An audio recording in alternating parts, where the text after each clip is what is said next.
Yes, good morning, good afternoon, good evening, wherever you are in the world. It's Friday, the sun is shining, it's bloody freezing at the same time. But what does warm my heart is Brian Daigle is here all the way from sunny Canada, I'm guessing. Brian, how we doing, man? You good?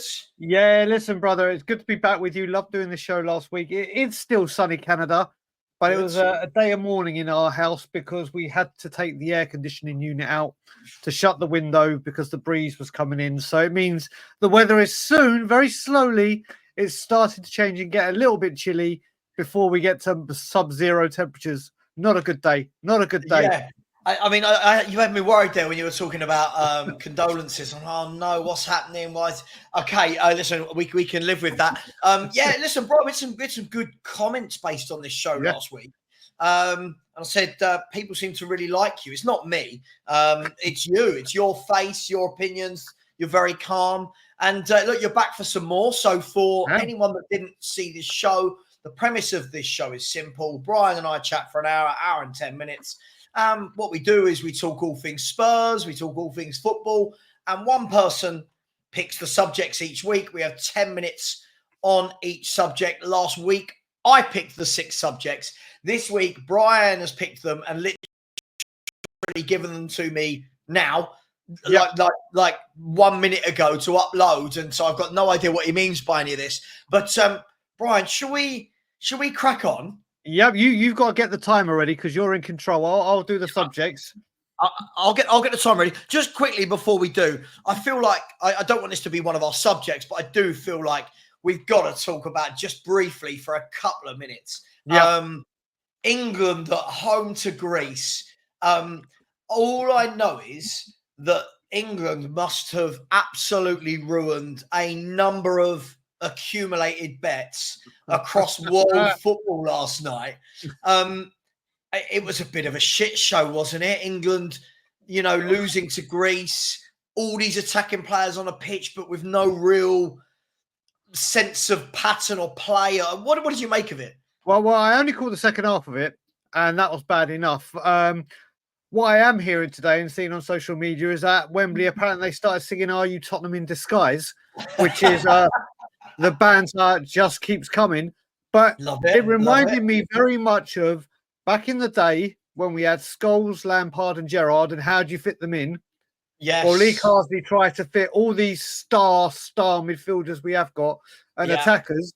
Yeah. And it didn't work. I think the main thing you got to take away from this, and England need to learn this quickly, is you may have the star players in those positions, but don't play them out of position. It does not work. It does not work. Just because they're good, playing them out of position does not mean success. And Kane out, you don't play a striker, even though there's Ollie Watkins and Solanke. I mean, what I will say, fair play to Greece.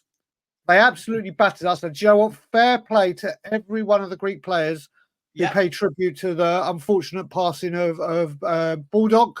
Was it Bulldog or Bollock? I can't remember how you pronounce it. What a fitting tribute that they did when they scored. And to have scored 5 times, and have 3 disallowed is just insane. Yeah, I mean, it's really interesting, isn't it? I put a post this morning on my YouTube community page where I was talking about just this constant need, Brian, for managers in modern football to overcomplicate what is Listen, when I'm saying it's a simple game, I don't mean everyone can just win every game, but football, it's 11 men against 11. Through the test of time, you've had defenders that defend, midfielders that midfield, and forwards that forward, right? Yep. You have now everything is, they're not defensive defenders. They bring the ball out defenders, and they're inverted players, and they're 6. Are they an 8? Are they a 10? A false 9? The overlap, the low block, the high block. You're just like, what are we doing here? And for me, the last thing I'll say on it, Brian, is this. If you are Ollie Watkins, especially, and then secondary to that Solanke. So Ollie Watkins, a player that sits on the bench for England week in, week out, whilst Harry Kane is guaranteed to start and play, obviously. Yeah. You've waited for that one game where Harry Kane is not fit. The team sheet comes out and you're still not getting a game. That's the moment I walk into the manager's dressing room and go, I'm retiring. What's the point? It's madness. Ollie Watkins must be feeling like Jed Spence. Yeah, absolutely. It's mad, right? Got Watkins and Solanke on the bench. And you're right. He's trying to shoehorn in Foden, Bellingham, Palmer, Saka, Gordon. It's too much. You've got to... Anyway, we move, as the kids say. We move. You know what? You added this little bit. It's the perfect segue into the first subject, actually. It's like you've professionally done this. It's not my first time on YouTube, mate. It's not my first time. Is it not? I thought we were brand new here. It's my first time today. Okay, that's good.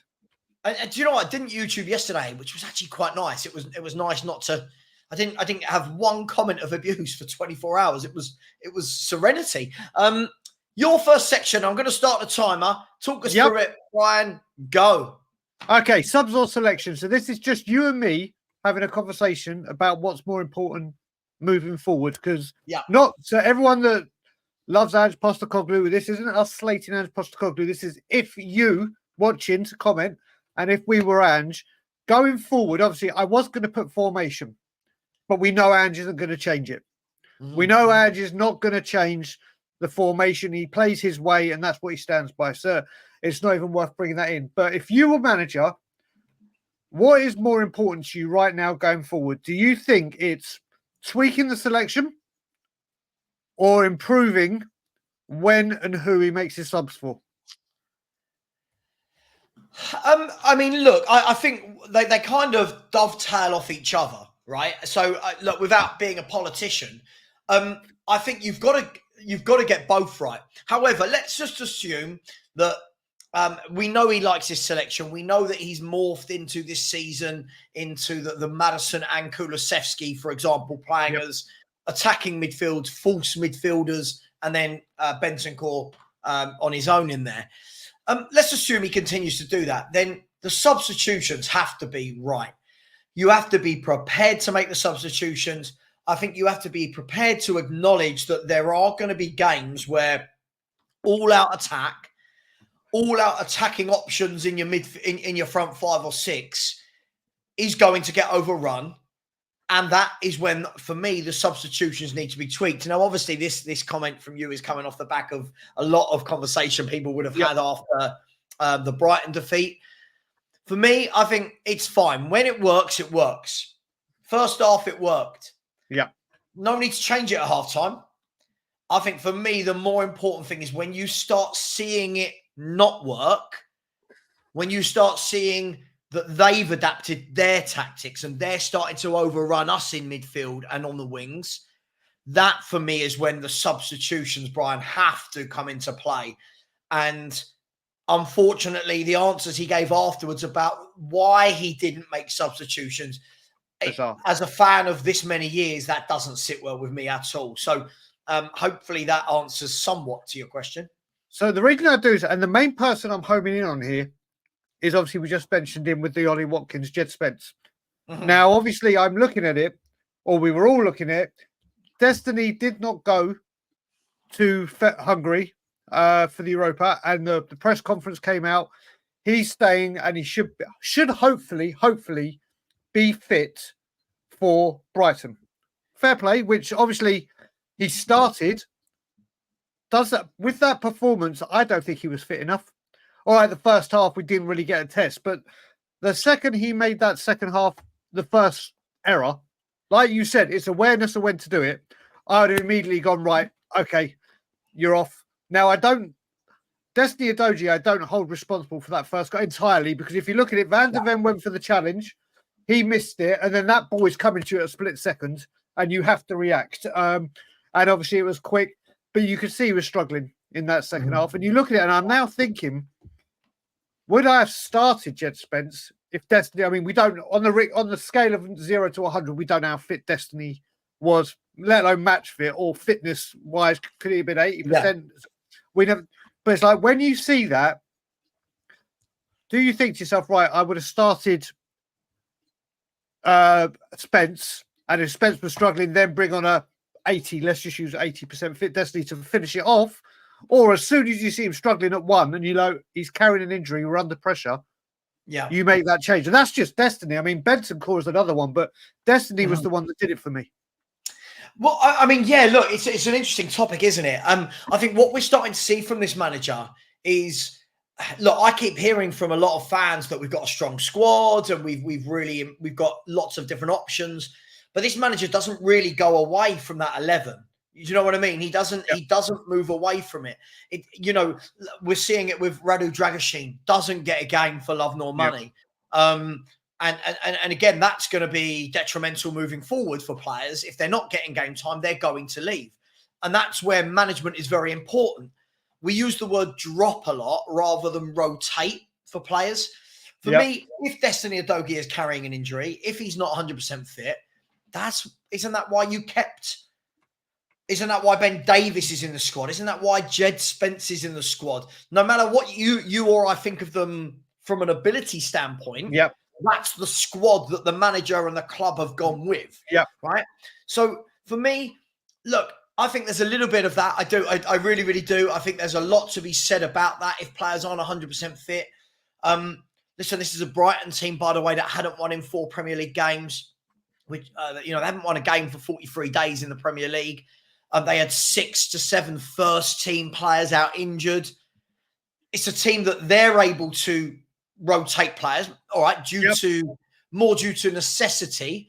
But if they can do it with a very inexperienced 31-year-old manager, why can't we do it? The second point to that for me, though, Brian, is I've said this about Destiny Udogie for a very long time, and I got pelters last season. I don't think the guy's a left-back. And when I say I don't think he's a left-back, the guy's not a left back. He's not grown up naturally defending. You can see from his body shape, his positional sense. You can see from everything. This guy is not a defender. He is more of I'm a wing back. Let me roam up and down that side. I don't think defending is his strong point at all. Just my thoughts. Oh no, you got to look at it. But while I'm saying this, well, and again, this is nothing about Ange, who I fully, as people know, I'm fully behind. You just look at it now, and like you said, the squad has been amassed, and there are 2 players for every. Or whether you like it or not, whether you think they've got the ability or not, there pretty much is. Apart from up front, because Richarlison was injured and everything, there is Bentancur for Bissouma is another one. You could have had Dragusin for Romero, who was really, really poor. Again, you could have used Porro for Spence or like I said, Davies. I can't remember if Davies was on the bench.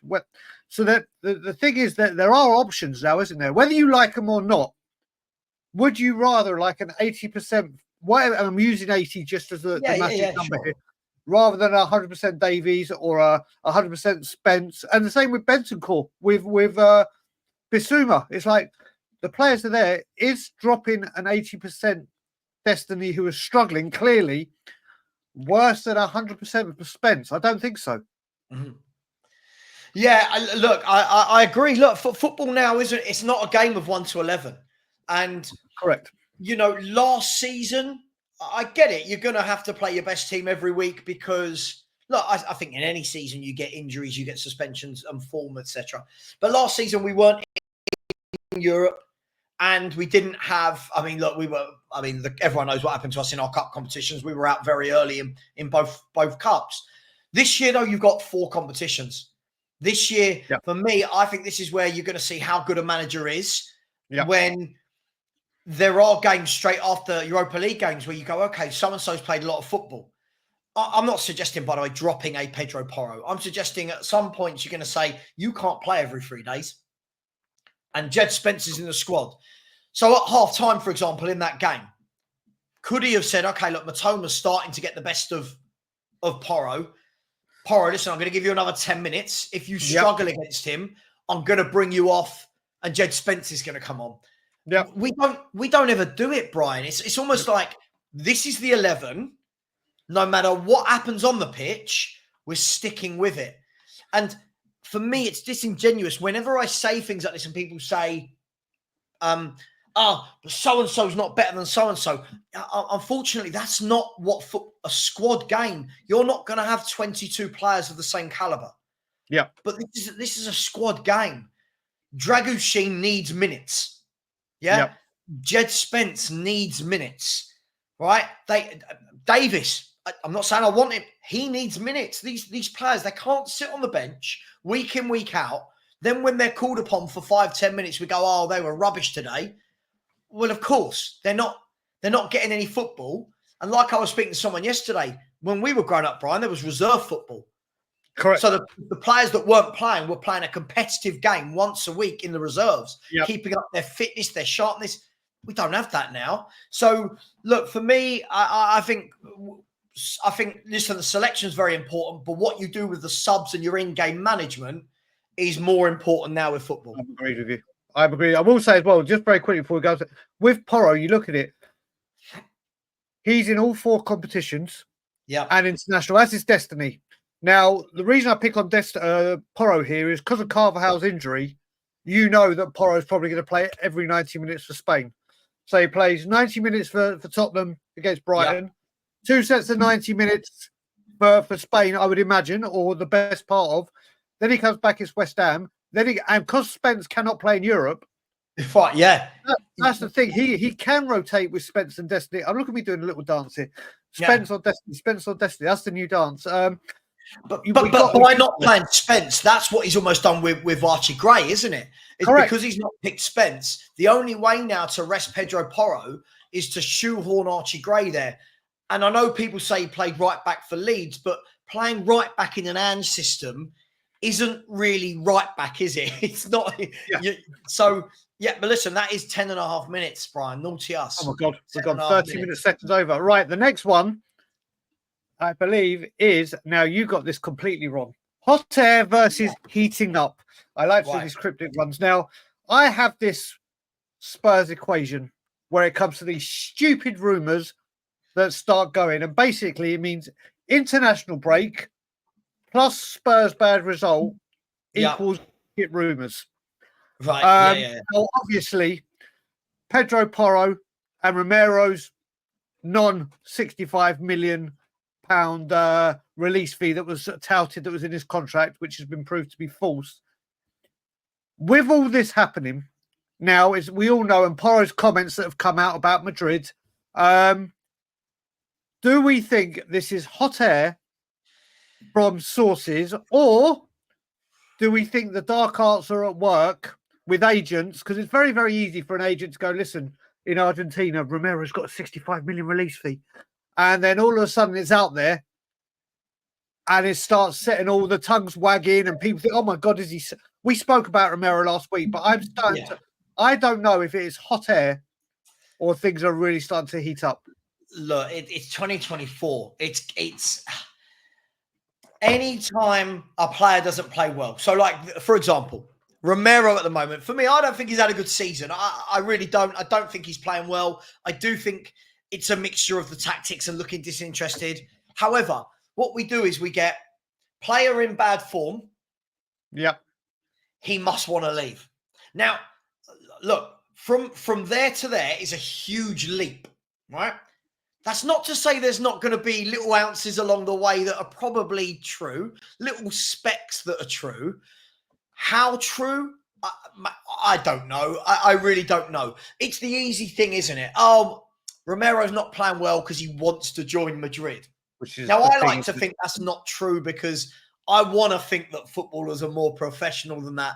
I want to think that if you're being, I don't know what he's on, but if you're being paid 90, 100, 110 grand a week, that you're not going, I don't want to be here, I'm going to sulk. Same with Pedro Porro. That's all heated up this week, isn't it? Oh, Carvajal we know Carvajal is leaving Real Madrid at the end of the season. Pedro Porro's a Spanish fullback. It's kind of like, let's just put it together. Now, I'm not sitting here, Brian, saying Pedro Porro won't go to Real Madrid. I don't know. But I do think that the hot air in 2024, all it takes is one person to mention it. And then you've got these, I mean, look, we know what a lot of YouTubers are like, especially. We know what a lot of broadcasters are like. Yeah. One person says Pedro Porro to Madrid. The next thing you know, you got thumbnails going, Pedro Porro is joining Real Madrid. And you're like, So I think that, look, is it heating? I don't know. I'll ask you. Let me turn this back on you. Could you see Real Madrid being interested in Romero or Porro or both? I can see him being interested in both. And let's face it, that's praise on us. What people have got to remember, if we've got players that are attracting Real Madrid, and let's face it, when we spoke about this last week, didn't we? We actually spoke about this last week in some kind of capacity. But what people are going nuts about Porro, I've seen a tweet today, I can't remember who it was, going, well, Pedro Porro always is holding the badge and kissing the badge. He's blown that all away because he said, if Madrid are interested in me, that's nice to hear. Listen, if someone says to you, if you're working anywhere and the biggest and the biggest and the biggest says, we like you, you're not going to go, oh, I hate that. Yeah. What do you mean they want me? Why? What kind of praise does that give you to think the biggest club in the world, or one of the biggest clubs in the world? But the thing, you look at it, and I do think what happens here is slow news time. We know these rumors are there, and it's like, do you know how many times during the summer or whatever you see the same thing said, but in a different way? Yeah. Refresh, reword, rebrand. Yeah. And I just look at it, and it's like, isn't it convenient this has all come out in international break? I mean, the Porro one, I can understand, but the other thing you got to remember with Porro is Trent Alexander-Arnold's contract is up at the end of the season. If he doesn't sign a new contract by January, Real can talk to him, just like they did with Steve McManaman. Yeah. Now, if you can get Trent Alexander-Arnold for zero, who you wanted, or you're going to have to pay mega bucks, and trust me, the one thing I will praise Levy for, if Madrid want Porro, they ain't getting him cheap. Getting him cheap. That's the one thing we can. And the same goes Daniel Levy, our Lord and Savior. Exactly. Look, you and me do that together, people won't believe it. Daniel Levy at selling players. There you go. There you go. My God, that's getting clipped the fuck out of. We're going to be a phenomenon. Take it all back, Daniel. We love you. I won't go that far. That I won't be saying with you. But the Cuti Romero one is the one that interests me, because obviously an Argentine journalist has a 65 million, which for the life of me, obviously that would have been the most stupidest release fee, and everyone would have put a bid in for him last summer knowing it. But the fact that that's been released, people are looking at one of two ways, Savva. It's either he's doing this to let people know he's unhappy, blah, blah, or wants that move. Or you look at it on the plus side, he could be saying that for Spurs to say, get a wriggle on, I want my new contract. So it depends what way you look at it. Like we said last week, I look at it on the way that I think he stays. But with this now, where do you sit on it? Yeah, look, it's interesting. I mean, first and foremost, whenever news like this comes out, I think you're right. Is it a slow time? I mean, well, let's face it. There's no Premier League games. There's no transfer window open. You know, we've got to have something to write about. We've got to have something to talk about. Is it for a new contract? Does he want a new contract? Is he telling his agent to start drip feeding information into the ether? I don't know. I don't know the answers to any of these questions. The more interesting thing for me is when we talk about a player like Romero, and it's Real Madrid. Real Madrid want him. Now, this noise came from somewhere a year or a half ago. Yep. As far as I know, they've never bid for him. Correct. There's never been, let's be fair, in this day and age, how many big transfers fly under the radar? Listen, there was Odeber. That went under the radar. Let's be fair, that's a young kid. It's not really going to make splash news. Right? Real Madrid signing World Cup winner Christian Romero is going to be I'm not saying it's the biggest transfer ever, but it's news. Yeah, I haven't ever seen anywhere from anyone official, and I'm talking about from a club source, Fabrizio Romano, an Ornstein, a Platinum. I haven't seen anyone say Real Madrid have asked about Romero's availability. All I keep hearing is Real Madrid like him. Cool. I like Margot Robbie. Do you know what I mean? It's fine. I like Margot Robbie, but I'm attached to a club at the moment. Do you know what I mean? Sorry, wifey. If she ever lets me go on a free transfer. But when you look at it, these things have to go hand in hand. Like before, to get a move to a Real Madrid, it was because you were doing something brilliant. You look at when they bought players. They bought Jude Bellingham because he was ripping it up. They bought the likes of Tchouaméni and Camavinga because they were standout youngsters in France. They bought Endrick because he's an age 16-year-old sensation at the time. They bought Mbappe because it's Kylian Mbappe, right? Yep. I look at Romero, and first of all, I don't think he's anywhere near the centre halves that they've got. Second of all, what's he done? Again, this is where we might disagree. I don't know what this guy has done in a Spurs shirt that make the link that people think he's good enough to go and start for one of the greatest teams in the world. I don't think he's that good. I think he's a good centre half, Brian. But for me, he's Spurs. He is so up and down with his performances. That's just my take on it. So the other thing I will say with Real Madrid is we all know from the Bale saga, when Real Madrid are after a player, they certainly don't come quietly. No. They will literally, like they did with Bale, start putting his shirt in the club shop and erecting a stage before they will let you know they're coming. They are the biggest shark in the sea. They will let you know they're coming. Listen, Romero on his day is absolutely fucking phenomenal. Phenomenal. We'll have to disagree on that one. I genuinely don't think he is. On his day, but you look at it like Brighton, when you need him to stand up and need him to be a leader and need him to rally the troops, that's where I have my doubts with him, because he should be. You've won a World Cup, you've won a Copa, you play with the best of the best. You should be, like I've been saying this week, he's big enough to slap people after scoring a goal. Where's your leadership and grabbing people and going? That's and for Real Madrid, you've got to have that something about you. Who knows? But I think when it comes to hot air versus heating up, I don't know where I sit on it, but I am thinking that Romero will stay. Porro is a tough one for me to call, but I hope he stays. Because if you look at it, just saying that, if Porro goes, as we speak, our right back cover is Jed Spence, who can't get a game, and Archie Gray, who's meant to be a centre midfielder. It's a mess, isn't it? Look, let's flip this. Let's flip this conversation, right? This is the problem. When you have a few players that might stand out for whatever reason, listen, I think Porro stands out. Going forward, I think, and I keep saying this about him, right? I think as a footballer, Pedro Porro is fantastic. As a defender, I don't think he is, right? Okay. However, you go and play for a Madrid, you go and play for a Bayern Munich, where these teams have all the ball, all the big players, they win week in, week out. That's not as important. At Tottenham, we're not that club. You've got to be able to defend. I don't care what anyone says. You've got to be able to defend. Otherwise, things like Brighton happen.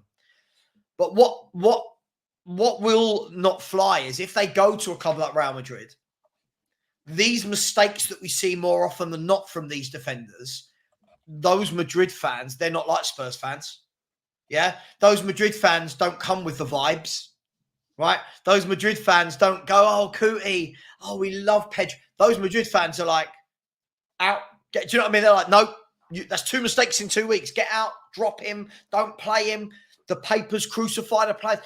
And that's the elite mentality of those clubs. They win at all costs. Yep. The thing for me here is the flip side to that is if we have got players that stand out, the Pedro Porros, the Romeros, the Van der Vens, for example, those players traditionally at Spurs have always been they're ready to be plucked away by the big clubs. And that's because we don't do enough in the background to ensure and show these players that, rest assured, this is the plan, we're going to win things. Instead, what we do is we go on youth projects, which fans might like. I'm not a particular fan of it. I'm not saying youth players, but the whole youth project. Yep. Players will turn around after a while and go, hang on, shall I leave Tottenham for Real Madrid or shall I leave for Bayern Munich? Well, yeah, because these clubs are serious now. Spurs are talking about, let's wait 4 years for Gray, Bergvall, Mikey Moore, Scarlett, whoever to come good. So again, I think there's a lot of ingredients in this pot, Brian, but I don't think both of those will be here for the next 2 years. So I'll chuck Van der Ven into that as well. I genuinely don't. I think that in bigger clubs, they can be much better footballers than what they are at Spurs. Well, time's going to tell, isn't it? Time's going to tell. Have we gone over again? We have. But, yeah, listen, it's our rules. So, it's exactly. Our bloody rules. Right. Time to talk about the big boss man, but not in a bad way, actually. Not in a bad way. This is a discussion. Now, I had this.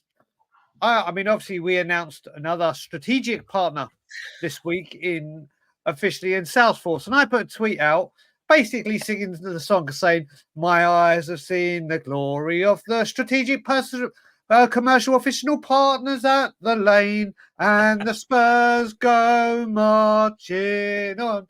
Now, it's got a ring to it. We don't get to see, obviously, now. Obviously, you see Paul O'Keefe and other people talking it. Now, I don't confess to ever be the financial guru behind the understand all the finances and all that. I am what I see on the pitch and transfers, yada, yada, yada. But obviously, lowering this wage bill and all these commercial partners coming in, or whatever you want to call them, revenue streams, whatever, the NFL, who Tottenham cannot stop tweeting about at the moment for obvious reasons, do all these investments to make the books look bigger with all this. Do you reckon all these partnerships coming in and being announced is helping what we all want to see? An investment of some form, whether it be Staveley or anyone. Is this not, I wouldn't say cooking the books, I don't want to use that kind of term. You know what I mean? Is this making the books look very, very healthy so an investment comes in? One can only hope. Yeah, one can only hope. Look, yes, I absolutely think yes. The more important question for me, Brian, sorry not to discredit your question, is when, in what time frame? Yeah. Let's be fair. Daniel Levy and Enoch, they're not going to be here forever, right? They've made it very clear. They've made it very, very clear. They did on day one. Day one, they came in. We all know that famous statement they made. This isn't about football. This is about finance and revenue and money. And that's fine. Fine. Cool. They told us that. But at some point, you're going to want to see the fruit. At some point, you're going to want to see the ROI, as they say in the business world. And that's what it's all gearing to. Listen, I always say this. If any Tottenham fan truly deeply in their heart or their stomach thinks that Levy and Enoch, it's not just Levy, I mean, he's the face of all this, but that Levy and Enoch have spent 24 years building the Tottenham brand, building the NFL brand, building Formula One, Dulux paint partnerships and Salesforce and blah, blah, blah, and concerts and NFL and blah, blah, blah, blah, blah, blah. If anyone thinks that they've done that for the fans or for football, they are crazy. I'm sorry, they are. They're a business. So the question is, they've done what any top business company will do. You buy a company, most of the times, you see this all the time. You buy companies that are struggling, you build them up, you sell them off, you break them down, whatever you want to do with them. For me, the question is when, because the valuation of Tottenham, from what we read, I'm not a financial expert. I keep hearing it's like 4 billion plus. Yep. They picked us up for, what was it, 21 million? 20 million? Something ridiculous. Something in there. If they turn around and sold us next year, Brian, right? If you're Daniel Levy, sorry, I know I hate to do this to you, but in role play, if you're Daniel Levy, I'm the big boss above Levy, and I turn around and go, Daniel, sell the club, and you come back to me and go, boss, I've sold the club, we've got 4.5 billion. I'll turn around and go, so what did we spend? 20 million, 4.5 billion, pat on the back, there's your 500 million windfall bonus. Yeah, mate, they're going to be happy. So, yes, I do think it's gearing up for investment. To what degree? I don't know. Like, I keep seeing people say, oh, I really want Amanda Staveley to come in. And I've got nothing against Amanda Staveley. I think she's quite a funny character from watching the Newcastle documentary. That's a brilliant documentary, isn't it? Brilliant. It's very, very good. Watch that. But I've got nothing against her coming in. my problem has always been I don't want investment where Levy still runs the show. Because that investment to me doesn't actually change the way the football club is run. So, long-winded way of answering your question. Yes, I do believe that we're gearing up for investment. To what level? Is it for a sale? Yes, I just don't know whether that's going to be 2025 or 2035. I don't know. But Daniel Levy's not getting any younger. He's not going to want to sit around and just watch this build and grow for the next person to take credit of selling. So that's only Richard Savva's opinions, Brian. That's not. The reason I'm adding to this as well is because, as you know, I've kind of taken a step back and have a new approach, and similar to you as well. We've both, like you and me, have been in the past. When you and me first met, we were going on every show that was slamming Levy for whatever reason it may be. It was like, day ends in Y, let's slam Levy. And I saw a lot of people, and I understood it to a degree, but then I did my step back. I saw a lot of people going nuts, and I mean absolutely nuts, that Levy wasn't at the Brighton game. He was at the NFL game. And I was like, well, normally the old me would go, he's at, but he cares about that more than he cares. And I was like, well, first of all, if he's at the Brighton game, he's there, he can't do anything. Once we cross the pitch, he's doing nothing. Whereas he can't do anything before we cross the pitch. Let's be honest. He's just there. And then he's at the NFL, and I know Staveley was there. Yeah. Who knows? I mean, we're all under the illusion or impression that it's Staveley or nothing, basically in the front, because it's all we're hearing about. Yeah. Who knows how many other people were there? Maybe potential investors. Now, would I rather Daniel Levy, if he is looking for investment and it is happening, at a Brighton game sitting there like this, or at the NFL game showing this is what this stadium can do? This is, look, the two pitches. Look, here's our second pitch. Look at the stadium full. Look at what we've got. Let me show you the entertainment complex. Let me show you the H Club, the blah. Yeah. Would I rather he's there talking to potential investors that could literally loosen his stranglehold, or do I want him sitting like a statue at Brighton? And I for one, this time, from what I'm being told, not that this will happen, said it before, from what I'm hearing and being told, the talks of investment are further down the lines than they ever have been.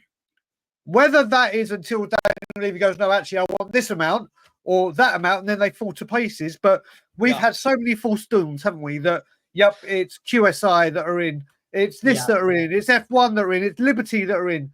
And then it's always during a transfer window, and then 3 days later, it's fish and chip paper. Yeah. And I just keep thinking, like, we've got the NFL again this weekend. Obviously, there's no Premier League football or anything.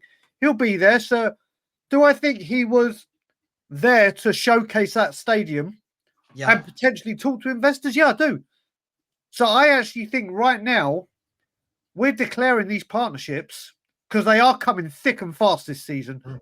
Thick and fast. Oh, it's like there's more partnerships than there are points on the board for Spurs in the Premier League. Exactly. And then you look at it, trophies in the cabinet, slashing the wage bill, slashing that. Remember, a lot of it was... Right. You're right. I don't need him. Listen, I don't need to see him in the stand at every game. For me, that's never been like I saw this fan phone up TalkSport this week, and by and large, what the fan was saying about Tottenham and Levy, I completely agreed with. But when he started talking about he was at the NFL game and not Spurs, I was like, would it have changed anything? Does it really matter? That Daniel Levy's not going to care about that we capitulated. Daniel Levy will care about, as we get further on into the season, the moment he sees that Champions League money drifting away from his eyes. That's what Daniel Levy's going to care about. Look, for all we know, Daniel Levy and Amanda Staveley might be having an affair. Who knows? Maybe that's why they're spending loads of time together. Just jesting. But look, Daniel Levy's 62, right? He's been the chairman for a very long time. Yeah. Excuse me. Bless me. I don't know where that came from. He's been the chairman. Levy affair. It's coming to get you. Yeah. I've got. I don't have. Oh God, sorry. Excuse me. Allergy. Excuse me. Yeah. So I don't have hay fever. I have Levy fever. Listen, he's been the chairman for 24 years. as far as I'm aware, somebody might tell me wrong. Isn't that the longest serving in the Premier League? I believe so. I Right. believe so. And probably by some distance as well. And Yep. when I look at that and you think to yourself, let me remove the fact that I don't like him as a chairman. If I Yep. look at it from a human element, at what stage does he get a bit bored? At what stage does he think, I have done everything I can do with this club from a business perspective? And if that is the case, and if you're right and they are looking at investments, you know, clearly then he's not going to turn around and go, right, well, let's chuck in 500 million of our own money. Because at the stage of you want to start selling, you're not spending any of your own money. You're spending what comes in. And if you look at Tottenham's books over the last 3 or 4 years or whatever, we spend what comes in. We spend what comes in for these. So look, for me, hopefully we get investment. But look, even like look at Man United. Like they've had an investment, but again, it's almost like a halfway house, you know. Sorry, I know it's madness to say that about somebody who's just dropped £1 billion to buy a part of a football club. But like they just bought in Sir Jim Ratcliffe, right? Who's I believe it's 20%, 25% he owns of the football club. Yeah. And you think to yourself, does he have full control of the club? I don't know. So I for me would prefer it's all or nothing, as the Amazon docs say. And listen, all those people that say to us, you never know what you might get the other side, better the devil you know. Well, this hasn't been successful. So I'm happy to try the better the devil you know side of things. And what's the worst that can happen? So look, that's me on it. That's me. I will say in closing with this one, it'll be funny if we do get investment and when we do, those people that came at us for saying we want trophies and saying that we're untitled or entitled, whatever, if we don't win a trophy in year 1, year 2, you find those people that said it's not about the trophies will then come back at us and go, well, where's your trophies? Yeah. I thought this. Yeah. So this is the roundabout it goes in. But I think all these partnerships do mean investments getting closer. I really do. And that's not, like we said, you and me have been actually quite complimentary to the board in this.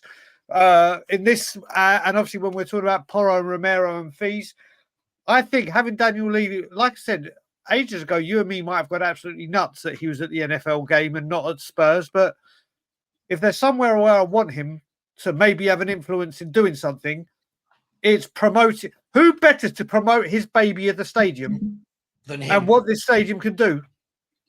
I agree, mate. I completely agree. It's like, it's like, you know, when I moved into this house with my wife, you know, we renovated the entire thing.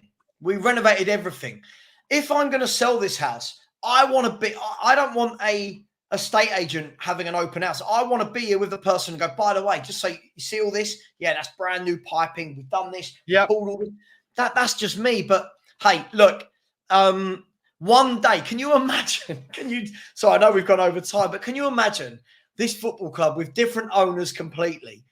Just the different dynamic it will have to YouTubing, the fans, a new era. Not all these pretend new eras we keep having, which is the exact same transfer policy, but a proper new era. It would be amazing, wouldn't it? Oh, it'd be incredible. The smiles, and them will be really positive. They'll be like, oh my God, what is going on here? Oh, we can only dream for that day, buddy. We can only dream for that day. Perfect. All right, cool. The next one, you ready? I am ready for this one, buddy. Bearing in mind, big up to everyone who's watching this. Big up to anybody. Please like, please subscribe. We are literally about 105 away now from 14K. I've had these tickets, Brian, to give away for Tottenham Hotspur versus Ipswich on November the 10th. I've got them waiting, ready to give away when I get to 14K. And at the moment, I can't get there, can't give them away for love nor money. People won't take tickets for free. Yeah, that's how bad we've got. People won't take Spurs tickets for free. Free tickets, and the person who wins it doesn't only win 2 tickets, they win a Spurs shirt of their choice with whatever name. Just madness. So please do smash the like, please subscribe, and a happy Friday to each and every one of you. And apologies that you've got a boring weekend of no club football. Let's Brian. talk my boy Brennan goddamn Johnson. I'm so happy to be having this. I'm so happy to be having this conversation because obviously we all know what happened when he disabled his social media, the abuse he was getting. He can't shoot, he can't score, he can't cross, he can't pass, he can't run. He's an impact sub, everything that came out. But I do want to talk about the fact that I think he's earned his spot. I've backed him continuously. Doesn't mean I'm right. He could drop off. He could drop off form again. I don't think he will, but he could. But it's amazing to see that obviously he scored 6 in a row. Yeah. For the people saying he can't shoot, well, I've heard it's just tap-ins. Like goal against Brighton won the tap-in. Goal against Man United was, but he had to be there. He scored. Got to remember, he scored 2 winners, 3 first goals, and a second goal against Brentford. The smile is back on his face. Yes, he needs to work on. It's now gone on to, which I've started to get very annoyed about. He scored 6 in 6, and beforehand he couldn't score, and an assist, couldn't score an assist. Yeah, yeah. Now we've gone over to, well, the rest of his play's bad, and it's like, well, hold on a minute.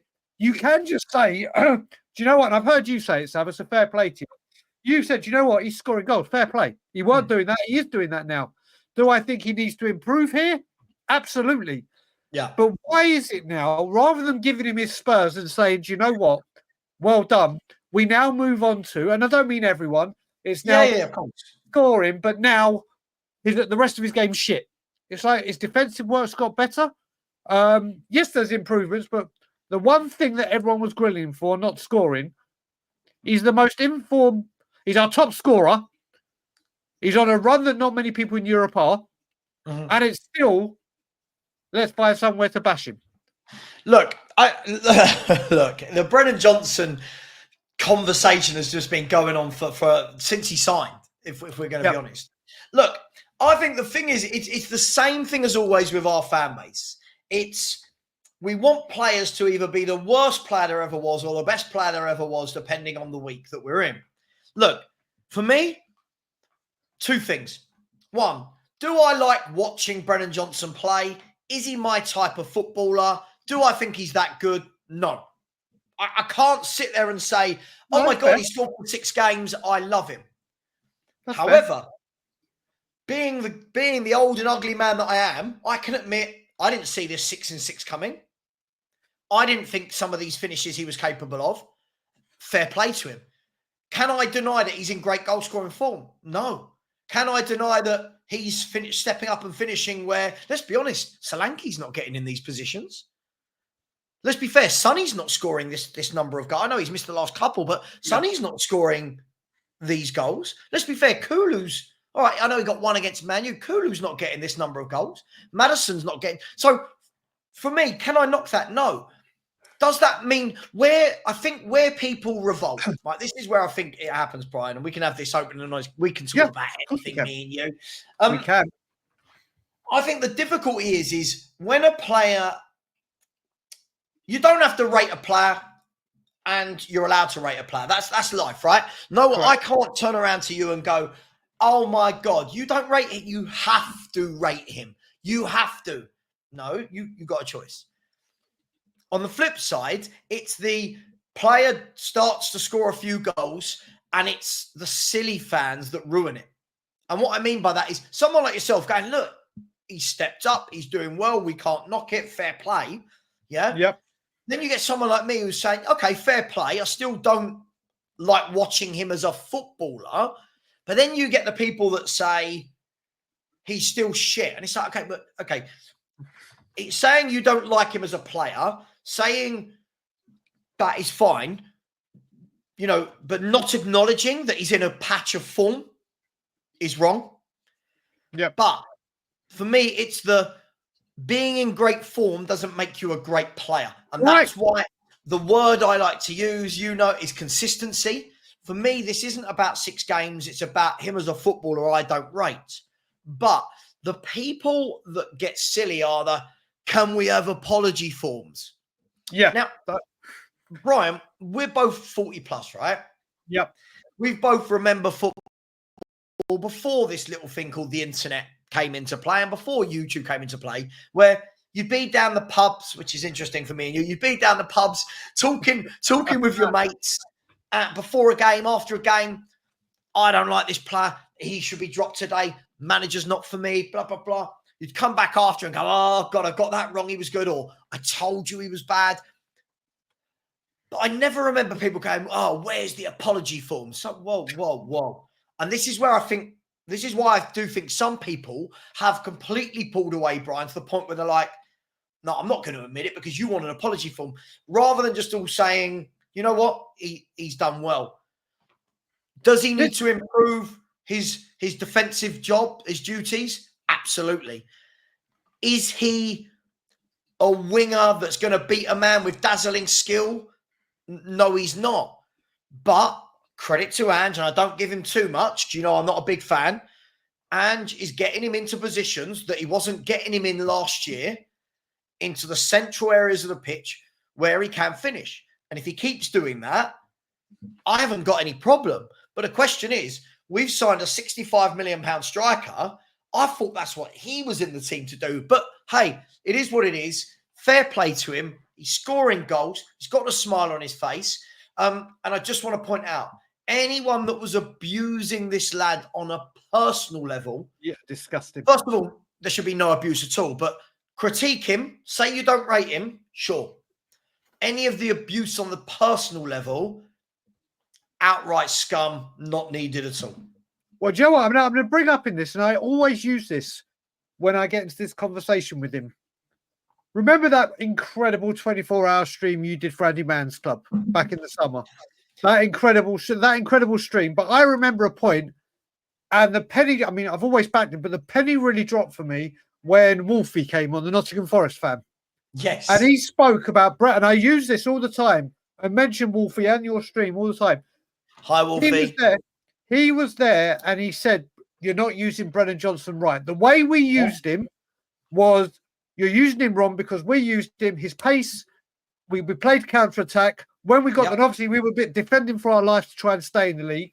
But our main role for Brennan was get him open grass to run into, one-on-one, he'll finish, he'll do everything.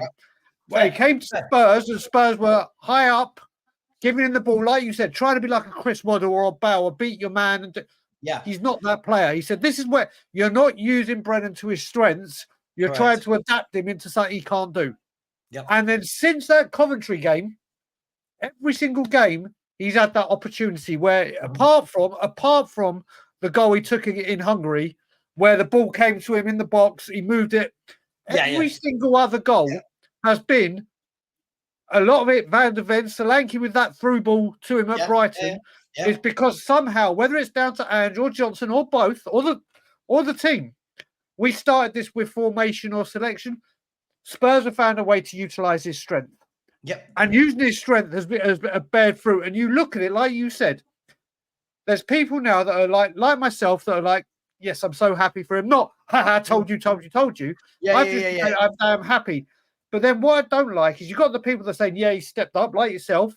But then you've got people that will, rather than say, do you know, like, I think there's a lot more Levy out people than that, but they won't say Levy out because they know the group, the everything that goes on with it. Yeah. I think a lot of people are now crediting Brendan Johnson, but they don't want to say it because of these people that go, where's the apology form? Where were you? But when you say, he's shit, he can't score, but then he scores and says, but now he can't do this. Yeah. It's like, well, you can't. It's so bizarre. Do you know what the thing you mentioned there for Wolfie, and I'll message him and let him know that that we we're paging him on this. Look, I agree. For me, I as I said, whenever I watched him play for Nottingham Forest, look, did I think it was great? No, he's not my type of footballer. He has one trick. That's fine. That's fine. If you've got one trick, but you've got to do it constantly. For whatever reason, we've played him as an out-and-out right winger. And I just don't. Again, same with Kulu. I don't think last year we rotated Johnson and Kulu, two people that aren't right wingers on the right. And again, I don't feel sorry for Ange, by the way, because he signed He signed them. People always respond to that and go, "Oh, he didn't sign Kulu." Well, yeah, Kulu was an option to buy. Ange took up the option and signed him. So Kulu and Brennan Johnson both have been better this year, not playing on the right. Now, my question mark is this: can you continue to do that with Brennan Johnson? Can we continue to get him in those positions? Because my worry with him is, I think that when he's not scoring, I don't see a player there. Now, that may sound harsh. For me, when he's not scoring, I do feel sometimes it is like playing with 10 men. But that is Ange's job, to utilise him, get the best out of him. The question for me is, this plays into, for me, I've said for ages, I think we should be playing wing backs. I actually think that if you had either Johnson or Son up top with Solanke as the small, nimble, quick one, with Solanke being your hold up and your sliding players through, I think you see the best of all the players. That's a different conversation. But listen, I can't sit here and knock Brennan Johnson. He's scoring when we need goals. I just don't, I've just seen plenty better. I don't like him as a footballer, but he's finishing at the moment. Who am I to knock it? The one thing I'll add on this as well is people got to remember, people that are saying he can't score, he can't do this. Last season, he signed on the last day of the transfer window, August, had the full season. That goal he scored against Brighton, he's now scored more goals this season than he did the entire last. And we're only at mid-October. So obviously there is obviously, I think it was 5 Premier League goals because we're only playing in one fucking competition, weren't we? So that's where you got to give credit. He's scored more goals than he did last season. Have to. This is the thing. Have to give credit. That's the thing. I think the problem is, Brian, people don't want credit. What they want is blood. So if you're right. Every time Brennan Johnson scores a goal, I just get so many people live in my chat going, what have you got to say now? I'm like, well, good. He's a £50 million footballer that's scoring a goal. This is the thing. For me, aren't they meant to be doing that? Like, this isn't a kid in a Sunday school team who's getting loads of being berated for not scoring goals up until lately unfairly. This is a £50 million forward that the manager bought. He was, unfortunately for Brennan Johnson, and this is where I feel sorry for him, he was the last signing after Harry Kane, right? Correct. And that's what people associate it with, right? Is Harry Kane left the week before. We knew he was going all summer, but Harry Kane left the week before, and deadline day, where's £50 million of that money gone? It's on Brennan Johnson. For me, as I said, I don't rate this manager. We're not going to talk about the manager too much today, but I don't rate this manager because I think that he has got a lot of things wrong with where players play. I don't think he has got that right. But listen, if Brennan Johnson keeps scoring goals, how does any fan knock that? Say what you want about his all-round game. Say what you want. I don't think listen, I do think he's a massive issue in terms of not helping Pedro Porro. But then I think there's a massive issue by playing a right back who isn't actually a defender in the first place. So, but Brennan Johnson, credit where it's due. He's scoring goals. But that's all I'm going to say. I don't have to rate him. But there you go. That's the thing.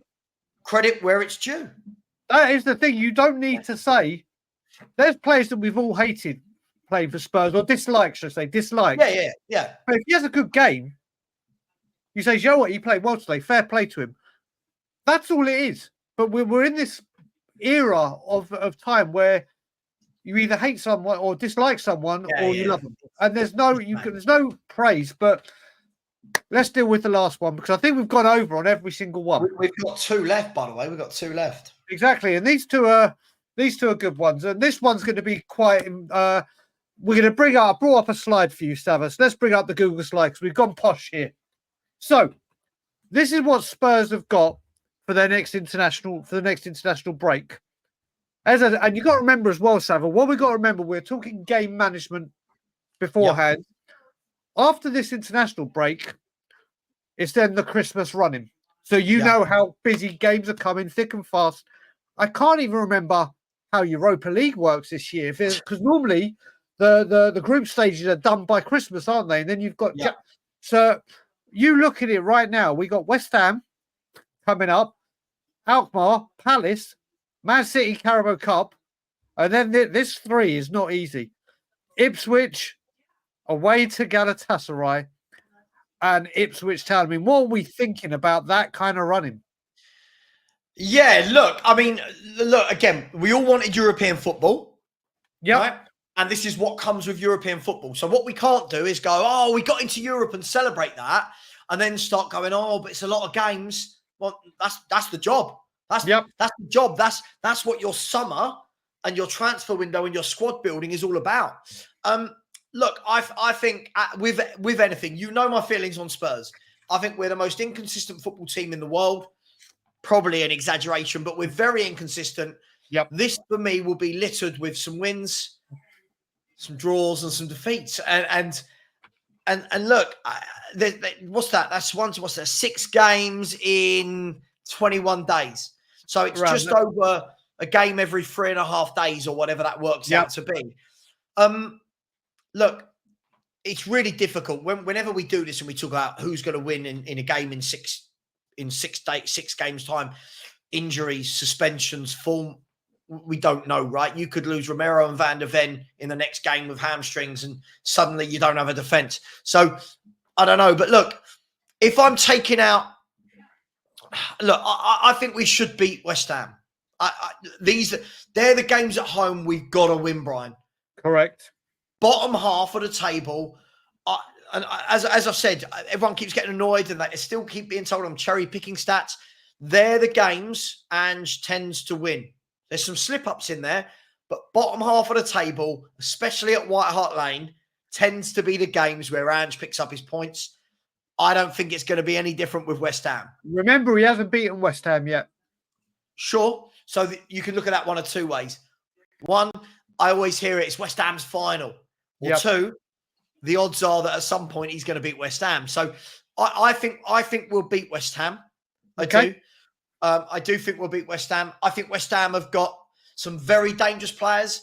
I've made this public the last 3 or 4 days. For me, if I'm West Ham, all I'm doing, I'm not trying to go toe-to-toe with Spurs. I'm sitting in, I'm defending in banks against Tottenham, and then I'm just going to hit on the break with Bowen, with Antonio, with Kudus, with what's his name, Somerville. That's what I would do. But I expect us to win that, and I expect us to beat Alkmaar. I do. I expect us to win those 2 at home. Palace away is the interesting one. Have Palace started the season well? No. Has anyone really given Palace a tonking though? Are they getting battered? Let's have a look. Premier League, Crystal Palace. If I actually look at their results, they've conceded hang on, if I'm not wrong, they've conceded just 2 more than Spurs, but they're struggling to score. 1-0 defeat, 2-1 defeat, 0-0, 2-2, 1-1, 2-0 defeat, 2-1 defeat. So they're not letting in a lot of goals. Again, they're going to have a back 5, Brian. We know how they play. 3 centre-halves. The 2 centre-mids will sit in and tuck to make that a solid 7 in front of the keeper. They're the games where I think we've struggled. They're the games where I think break them down. The games where there isn't space for Brennan Johnson to be slipped in with a through ball. That's where we've got to see Spurs do better. So, look, I'll let you talk now, but that's my thoughts on the first 3 games. So what I'm going to add to it is, first of all, a massive thing, and I'm a firm believer of it, is 6 of those 7 are in London. And only 1 of them are away, and that's Palace. So there's 3 competitions. We're not travelling. We're at home. The only game that's away is Galatasaray. I look at this, and like you said, it's the biggest mixed bag. Where I've been looking at, and it's hard for me, because right now I'm saying, right, we'll have this with you, and I'm sure people will put this in the comments, and we can be in the comments when it's premiered. When I look at it and I say, right, there's 7 games there, and I pretend that a genie's come down and said, I can grant you 3 wins, but you have to pick your 3. Yeah. I am picking the 3 cup games and rolling the dice with West Ham, because like I've said, and I'm going to stick by it, the cups are our best chance of glory, as in silverware and something tangible. For me, Galatasaray, AZ Alkmaar, and Man City in the cup are more important to me than West Ham this year. I know, obviously, the rivalry, the whatever. But like I said, I'd rather that 3-2 defeat that we had against Brighton than I would against Alkmaar or Galatasaray, because that's going to impact silverware. I know Europa League, it's all whatever, but I mean, I don't really care about the Premier League this year. I do obviously care, but I don't care where we finish. I care where we get in the cups. What would you choose, Savva, if you had to pick? The genie's come down. This everyone in the comments as well. The genie has come down to see you and say, right here, this 7, I grant you 3 wins. You may win more, but I can promise you the 3 wins that you want will come in. What are you picking? Right. If you could promise me the 3 that will come in, it will be what I want to talk about afterwards, which is the 3 tough ones. Man City, Aston Villa, and Galatasaray. Those 3 in a row. Because I think you can get away with losing a Europa League game. I don't think it's going to take 8 wins from 8 to get to finish in that top 8, if that makes sense. I'd roll the dice with West Ham at home. I'd roll the dice with Ipswich at home. But Galatasaray away, I think people are really downplaying how big time. That's going to be a real. Listen, it's not even about how great Galatasaray are as a football club. The stadium, the atmosphere, that's like no other what some of these players would have experienced before. Yeah. And Man City, for me, listen, again, a lot of talk gets made of it. What team will Man City put out? For me, whatever team they put out, they'll be good as long as Haaland's in it. Right? So I just need to go to the bathroom. I'll be back in 2 seconds. Yeah, sure, no worries. I'll just keep talking to people. Yeah, so for me, guys, I think that the Man City one is really, really interesting because, look, at some point, we've got to knock a top team out of a cup, right? We talk about winning the cups. At some point, you've got to knock a top team out of a cup to win it. Unless you get the easiest run or unless you get really simple or mediocre runs in the cup. So for me, that's a really big one. Villa at home, again, I expect Spurs and Villa to not be too far away from each other at the end of the season. But for those sort of things to happen, we've got to beat teams like Villa at home. They're a good team. They don't lose many games. They know how to score goals. I think they're going to be very good on the counter-attack. But for me, Villa, Man City and Galatasaray, those 3 games, for me, will tell me more about this club than beating Alkmaar, Ipswich, and Crystal Palace, right? So for me, and this is where I keep saying, I fully expect Ange to beat West Ham, beat Alkmaar, beat Ipswich, and probably get a draw at Palace. That for me is, any manager at Tottenham Hotspur should be doing those things. The test for me of Ange's in-game management, his rotation, his tactical ability is Man City, Villa, Galatasaray in the space of 9 days? Yep. 3 days in between each. That's going to tell me how good Tottenham Hotspur are under Ange Postecoglou. Because I look at the reason I've gone AZ Alkmaar as well, because from what my understanding is with the way the Europa League works, is once you get to the knockout stages, so to speak, it's top versus bottom, second versus, and it works its way towards, like it does with the ice hockey playoffs and everything. And like you said, I don't think 1 win determines top. I want to finish as high as possible there. I don't care if it's first versus. You never know who's going to get bottom, whatever. I think for me, honestly, like you said, Aston Villa is a massive game. Let's face it. Spurs will try and go for 4th. And don't get me wrong, there are going to be Spurs fans watching this. And I'm going to be interested to see what 3 games they choose their genie for. I think there are a lot of fans that watch your channel, watch my channel, watch Spurs period, that do think Premier League finishing is more important and getting top 4 than it is to win a cup. You and me are completely the opposite, where a cup is everything. I want that winning. Do you know why I think top four is important, though, Brian? On. I don't even think it's about us. I think it's about this is the legacy that Daniel Levy has shown. So Yep. for me, I think the problem you're going to have is, let's just hypothetical. If Ange was to have a complete nightmare in the league and we're bottom half, let's say we're bottom half all season. I'm not saying that's going to happen. Just hypothetical. Yep. And Daniel Levy's going, okay, I hate this, but we're in the Europa. But we're still in the Euro. But we're in the quarterfinals. For me, the moment, the pressure that then goes on the Europa, the moment you're knocked out of it, you're sacked because you're now nowhere near that Champions League money that Levy wants, and you've come out of the competition that gets him that Champions League money. That's the difference between this competition and Daniel Levy caring whether or not we've been knocked out of the League Cup or the FA Cup. It's finance. Yeah. I mean, you got a point. I mean, like I said, I cut, like you and I, we're very much man of our words. And when we say something, we mean it. And for me, like I've said, the Premier League means next to nothing to me. It's just the league we're in and we play. Yeah.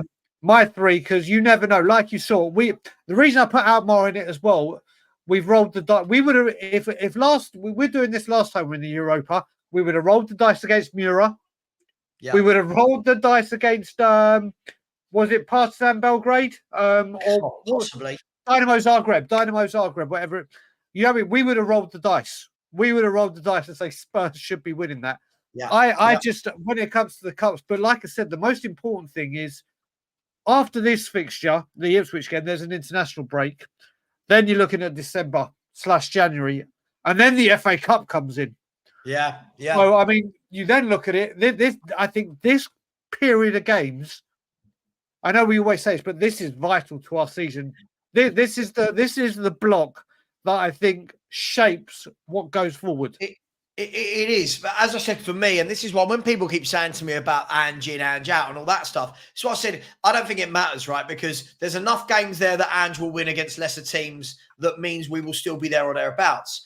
That's why I've gone for, Man City in the Cup, followed by Villa, followed by Galatasaray.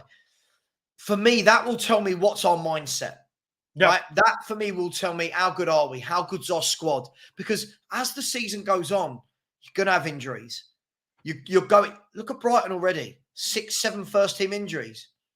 They're playing with it. You've got to do it, right? Yep. Clubs have injuries. Man City lost Rodri for the season. Got to get on with it. Yeah, Arsenal have lost Odegaard and haven't had Mikel Merino available, and they lost... Yada. You have to get on with it.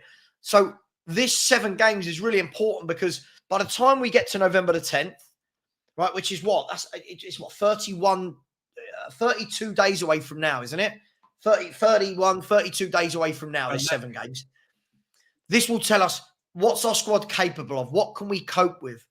And more importantly than that, we are going to see what's Ange's management like from competition to competition, from every 3 days to every 3 days. That's where you see what a manager's made of. Pep, Klopp, Ancelotti, these managers, they're used to this. Jose's, they're used to this week in, week out, playing every 3 days. They're used to it. Yep. But how does he go? How does he go in that Man City game? Does he go for that, knowing that 3 days later we've got Aston Villa, which is an important league? These are all the things we're going to see, how good he is and how good our squad is. I completely agree, because that's the most important thing. Those 3 games, I would rather take a defeat against Villa than I would against Galatasaray. But like you said at the beginning, going to Galatasaray, it's like when people say, like in boxing matches, you go in a boy, you come out a man. Yeah. Believe me, that stadium, and we all know about the notoriety of the Turkish fans and the passion of them. Well, they say welcome to hell. This is going to be like something. Remember, we have a very young squad. Yeah. This is going to be like nothing they've ever seen before. Some of the pros.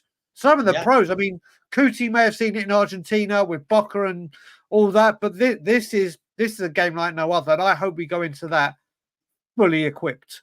Well, look, absolutely. So when we see things like how we've, when you've seen how we've just fared against Brighton when the going got tough, I expect it to be like that at Galatasaray. Having said that, it's all the anomalies. Do Galatasaray put out a strong team? Do we? What injuries has anyone got? But look, should we move on to the last one, Brian? If you've got time, I mean, but we could do that. But what we'll just say in final to that, your three, you got to remember that means pretty much going full strength for all three. Now, do they have the energy? Do they have the? We'll see. I'm more excited to see what the other three say. But you know what? Let's do the last one. It means going full strength though, because for me, we didn't strengthen in the summer. That's the problem. You know, it means going full strength because we didn't go and buy senior pros that can come in and drop into games like Man City in the Cup and Galatasaray away. But hey, that's a different conversation. Let's remove that. Love this. And the last topic you wanted to talk about, bear in mind, people, these are Brian's topics this week. And Brian will go back to next week. I'm going to give praise to people, yourself included. Yesterday was obviously World Mental Health Day. It is something that means a hell of a lot to me, as people know and always have done. It's something that, as YouTubers, we go through. Not everyone goes through mental health, but obviously the abuse and everything that goes on with it. And obviously, I did a massive thing on Tottenham on Tour with it and Ben Kaufman's show. But Savva, obviously, you're someone that obviously talks about this. You've done your charitable stream for it. You've done a lot of things. And I thought it'd just be a nice way to round off to obviously speak about how important it is to talk to people, to know that there is help there. And obviously, with sobriety, how hard that journey is, but how rewarding it is.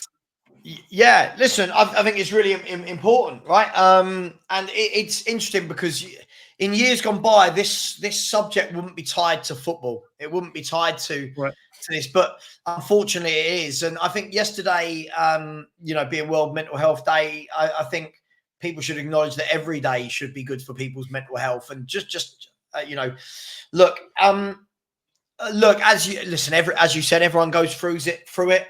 But as you said, people that put their face to a camera are open, and people who have inboxes for people to message and people to make comments are susceptible to more of the abuse, more of the comments. Look, for me, I think, I'm learning as the years go by how to deal with it. I'm learning that I know that tomorrow I'll wake up and there'll be some comments from absolute ignorant people that just want to say what they want. That's fine. For me, I just think my particular journey with both mental health and sobriety has really helped shape how I see things, how I am with people, and how I deal with situations. And I would fully recommend it to anybody that I think, especially the sobriety piece. I think a lot of people have a stigma with it. Think, oh my God, if you're going sober, it means that you must have been drinking every minute of every day. And it's not that. It's more about people's relationship with alcohol. Look, I just think that there's lots of people I know in this community who are going through the same thing, and fair play to them, because it's tough. But how much clearer do you think now? How much healthier are you now? How much, we speak about this a lot, don't we? We obviously speak off camera. We have a very, very close friendship that exceeds football and Tottenham and players and managers and owners. And obviously we spoke on many occasions, and people do come to me about something. Obviously, I'm 16 years in. It's a big step for anyone to do. People have their battles, and when they say that's it, I'm going to stop, you've got to want to stop. Just saying it to shut people up, it doesn't. It's not going to work. But like I said, you and me talk regularly, and the most important thing is, like you said, the way you feel now, however many days it is in, the 90. Way you go to bed and wake up. I mean, 90 days is an incredible, incredible achievement. I mean, the change that you will feel in 90 days, and not just you personally. The relationships with your wife, your family, your co-workers, if you had a stinking hangover or what, the difference it makes, not just to your health. People just think, oh, if I go sober, my health will feel better. I'll wake up not hungover. But the actual reward of it is so much greater than just body, isn't it?